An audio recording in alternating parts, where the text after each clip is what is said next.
जंगल नाम के एक छोटे से गांव की सीमा पर एक घना जंगल था। गांव के बड़े बुजुर्ग कहते थे कि रात होते ही उस जंगल में भूतों का साया मंडराने लगता है। लोग डर के मारे रात को उधर जाना तो दूर, उसका नाम भी नहीं लेते थे। लेकिन गांव के युवाओं को ये सब महज कहानियां लगती थीं। रमेश, सुनील और दीपू, ये 3 दोस्त थे जो हमेशा कुछ न कुछ नया करने की धुन में रहते थे। एक दिन उन्होंने ठान लिया कि वे उस जंगल में जाकर पता लगाएंगे कि आखिर वहां क्या है। रात को 12 बजे तीनों टॉर्च और लाठी लेकर जंगल की ओर निकल पड़े।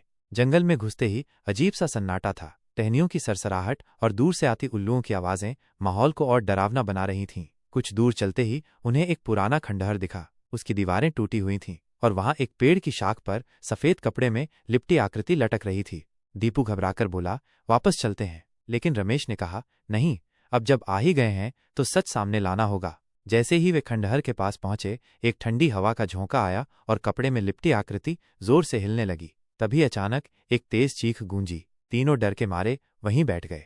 तभी एक बुजुर्ग आदमी प्रकट हुआ जिसके कपड़े पुराने जमाने के थे और आंखों से तेज रोशनी निकल रही थी। उसने कहा, मैं इस गांव का पुराना संत हूं। वर्षों पहले मुझे इसी खंडहर में कुछ लोगों ने मार दिया था और मेरी आत्मा तब से यहीं भटक रही है। मैं किसी को नुकसान नहीं पहुंचाना चाहता, लेकिन मेरी मुक्ति तभी संभव है जब सच्चाई सबके सामने आए। रमेश ने साहस दिखाते हुए पूछा, हम आपकी क्या मदद कर सकते हैं? संत ने कहा, मेरी हड्डियां इस खंडहर में दबी हैं, उन्हें पवित्र नदी में बहा दो और गांव में मेरे साथ हुई अन्याय की कहानी सबको बताओ। तीनों दोस्तों ने अगली सुबह गांव वालों को सारी बात बताई। गांव के बुजुर्ग भी रो पड़े क्योंकि उन्हें उस संत की हत्या की बात याद आ गई। सभी ने मिलकर संत की अस्थियों को सम्मान के साथ नदी में विसर्जित किया।